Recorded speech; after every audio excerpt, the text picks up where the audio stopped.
आनंदमयी राजनीतिक गलियारों की बड़ी घमासान। हरियाणा विधानसभा से पहले बीजेपी का विकेट गिरा।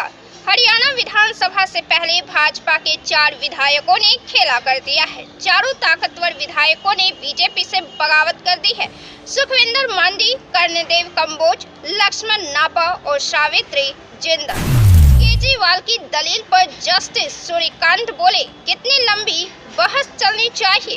अरविंद केजरीवाल की जमानत याचिका पर बहस चल रही थी, जिसके बाद बीच में ही जस्टिस सूर्यकांत ने रुककर चिंता जताते हुए कहा कि हम दोनों पक्षों को सुनेंगे, लेकिन हम सोच रहे हैं हमें कितने लंबे समय तक जमानत याचिका पर सुनवाई करनी चाहिए। क्या किसी सामान्य आदमी को इतना समय मिलता है? इस पर एसएससी राजू ने कहा कि एक सामान्य व्यक्ति को भी उतना ही समय मिलना चाहिए जितना अरविंद केजरीवाल को। मियां मुसलमानों से मछली ना खरीदे, अब की बार हिमंता ने दिखाया डर। असम के मुख्यमंत्री हिमंत बिस्वा शर्मा का बयान एक बार फिर से चर्चाओं में है। इस बार उन्होंने लोगों से अपील की है कि वे मियां मुस्लिमों की ओर से उत्पादित मछली ना खरीदें। सीएम ने इसके पीछे वजह भी बताई है। उन्होंने कहा है कि ये लोग मछली उत्पादन में यूरिया का अत्यधिक उपयोग करते हैं, जिससे किडनी की बीमारियां होती हैं। बीजेपी ने जारी की पहली लिस्ट। हरियाणा विधानसभा चुनाव के लिए बीजेपी ने 67 उम्मीदवारों की लिस्ट जारी की है। इस बार लाडवा सीट से मुख्यमंत्री नायाब सिंह सैनी चुनाव लड़ रहे हैं। वहीं ज्ञानचंद गुप्ता को पंचकुला से, हरियाणा के पूर्व गृह मंत्री और अनिल विज अंबाला कैंट से, कंवरपाल गुर्जर जगाधरी से, सुनीता दुगल रतिया से, भव्य बिश्नोई आदमपुर से, तेजपाल तंवर सोहना से अपनी किस्मत आजमाएंगे। अपर्णा के फिर से सपा ज्वाइन पर भूपेंद्र चौधरी ने दी सफाई। भारतीय जनता पार्टी की नेता अपर्णा यादव के संदर्भ में सूत्रों का दावा है कि वे फिर से समाजवादी पार्टी में शामिल हो सकती है। इस बार भारतीय जनता पार्टी के यूपी इकाई के अध्यक्ष भूपेंद्र चौधरी ने प्रतिक्रिया दी है। अपर्णा पर भूपेंद्र ने कहा है कि कोई नाराजगी नहीं है, वे अपना काम ठीक से कर रही है। उन्होंने कहा कि ऐसा नहीं है, वे हमारे साथ हैं और बीजेपी में कंधे से कंधा मिलाकर काम कर रही है।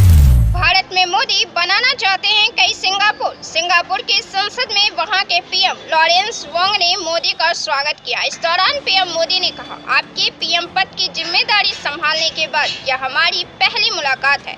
सिंगापुर सिर्फ एक सहयोगी देश ही नहीं, बल्कि दुनिया के सभी विकासशील देशों के लिए एक प्रेरणा भी है। हम भी भारत में कई सिंगापुर बनाना चाहते हैं। हमें खुशी है कि इस दिशा में हम एक साथ मिलकर काम कर रहे हैं। चाणक्य का ज्ञान पहुंचा यूरोप तो पहली बार प्रकाशित होने पर एथेंस में मच गई थी हलचल। पश्चिम देशों में भारत को जब अंधकार में डूबा हुआ देश समझा जाता था, भारतीय साहित्य में भी कुछ ऐसा है जो अनुवाद करने के लायक है। यह यूनानियों के सोच से परे था। तभी डिमिट्रियस गैलानेस चाणक्य नीति का यूनानी भाषा में अनुवाद किया था। यूनानी भाषा में एफोरिज्म ऑफ चाणक्य यानी चाणक्य सूक्ति जब एथेंस में प्रकाशित हुई तो न सिर्फ इसे जबरदस्त लोकप्रियता मिली, बल्कि इसके अनुवादक निकोलस केफलस को भी खूब प्रसिद्धि मिली। इस अनुवाद के प्रकाशित होने के बाद एथेंस के विद्वानों में हलचल मच गई। रूसी राष्ट्रपति पुतिन ने भारत का नाम लेकर दिया बड़ा बयान। रूस के राष्ट्रपति व्लादिमीर पुतिन ने कहा कि यूक्रेन पर संभावित शांति वार्ता में चीन, भारत और ब्राजील मध्यस्थ की भूमिका निभा सकते हैं। पुतिन ने कहा कि युद्ध के पहले सप्ताह में इस्तांबुल में वार्ता के दौरान रूसी और यूक्रेनी वार्ताकारों के बीच हुआ एक प्रारंभिक समझौता जो कभी लागू नहीं हुआ, वार्ता के लिए आधार बन सकता है। हिमाचल में मस्जिद को लेकर छिड़ा विवाद। हिमाचल प्रदेश की राजधानी शिमला में कथित रूप से अवैध मस्जिद को लेकर बवाल छिड़ गया है। रिपोर्ट्स के मुताबिक शिमला के संजौली में बनी अवैध मस्जिद से जुड़ी कंट्रोवर्सी बढ़ती ही जा रही है और प्रदेश के सुखविंदर सिंह सुक्खू सरकार में मंत्री अनिरुद्ध सिंह ने अवैध निर्माण को तुरंत हटाने की मांग की है। शिमला के चौड़ा मैदान में हिंदू संगठनों के लोग प्रदर्शन कर रहे हैं। संजौली में जहां पर मस्जिद बनी है, वहां आसपास के इलाकों में भारी पुलिस बल तैनात किया गया है। बताया जा रहा है कि संजौली में बाजार के ठीक साथ में यह मस्जिद बनाई गई और इसकी 2 मंजिलें अवैध।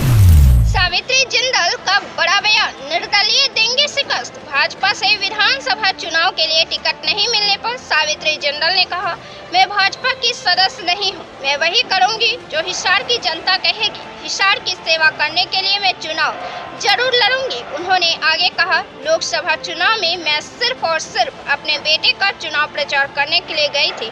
मैंने कभी भी भाजपा पार्टी को ज्वाइन नहीं किया था। सावित्री जिंदल भाजपा के टिकट से हिसार विधानसभा का चुनाव लड़ना चाहती थी, मगर भाजपा ने उन्हें टिकट नहीं दिया, जिसके बाद उन्होंने निर्दलीय चुनाव लड़ने का फैसला किया।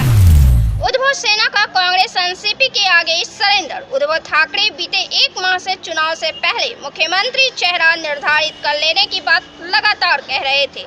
कहीं इसका आधार यह नहीं होना चाहिए कि गठबंधन के किस दल को सबसे ज्यादा सीटें मिली है, लेकिन अब कांग्रेस और शरद पवार के आगे उद्धव सेना भी झुकती हुई नजर आ रही है। पार्टी नेता संजय राउत ने कहा कि महाराष्ट्र के आगामी विधानसभा चुनाव के लिए महाविकास अघाड़ी के मुख्यमंत्री पद के उम्मीदवार को लेकर बातचीत बाद में भी हो सकती है। हमारा पहला लक्ष्य एनडीए सरकार को हटाना है।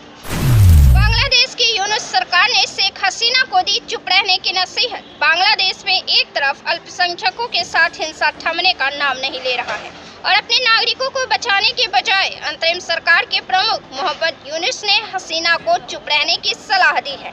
बांग्लादेश की अंतरिम सरकार के प्रमुख यूनुस ने पीटीआई को दिए एक साक्षात्कार में कहा कि पूर्व प्रधानमंत्री शेख हसीना भारत में बैठकर जिस प्रकार की राजनीतिक टिप्पणियों कर रही है वह उचित नहीं है। उन्होंने कहा कि जब तक ढाका उनके प्रत्यर्पण का अनुरोध नहीं करता तब तक उन्हें चुप ही रहना चाहिए, ताकि दोनों देशों के बीच संबंध असहज न हो।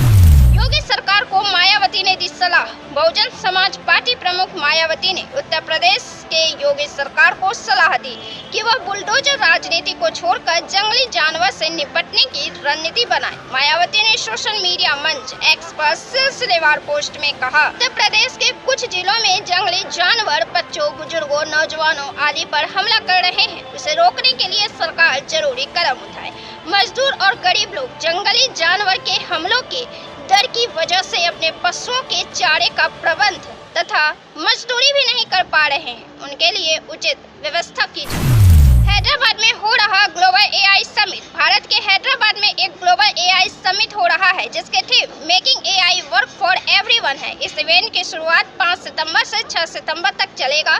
इस दौरान एआई को लेकर डिबेट, सवाल जवाब और एआई के फायदे और इसकी चुनौतियों के बारे में बताया जाएगा। इस इवेंट का आयोजन हैदराबाद इंटरनेशनल कन्वेंशन सेंटर में किया जाएगा और इस इवेंट का उद्घाटन तेलंगाना के मुख्यमंत्री अनुमुला रेवंत रेड्डी और सूचना प्रौद्योगिकी, इलेक्ट्रॉनिक संचार उद्योग एवं विधायी मामलों के मंत्री ड्यूटिला श्रीधर बाबू करेंगे। सीएम नीतीश तेजस्वी की हुई मुलाकात। सीएम नीतीश कुमार मुख्यमंत्री सचिवालय पहुंचे थे। इस दौरान नेता प्रतिपक्ष तेजस्वी यादव भी पहुंचे थे। मुख्यमंत्री नीतीश कुमार और तेजस्वी यादव के बीच 8 महीने के बाद एक दूसरे से मुलाकात हुई थी। सूचना आयुक्त के पद पर होने वाली नियुक्ति को लेकर मुख्यमंत्री नीतीश कुमार और तेजस्वी यादव एक साथ दिखे, जिसके बाद एक बार फिर नीतीश तेजस्वी की चर्चाएं तेजी से हो रही हैं।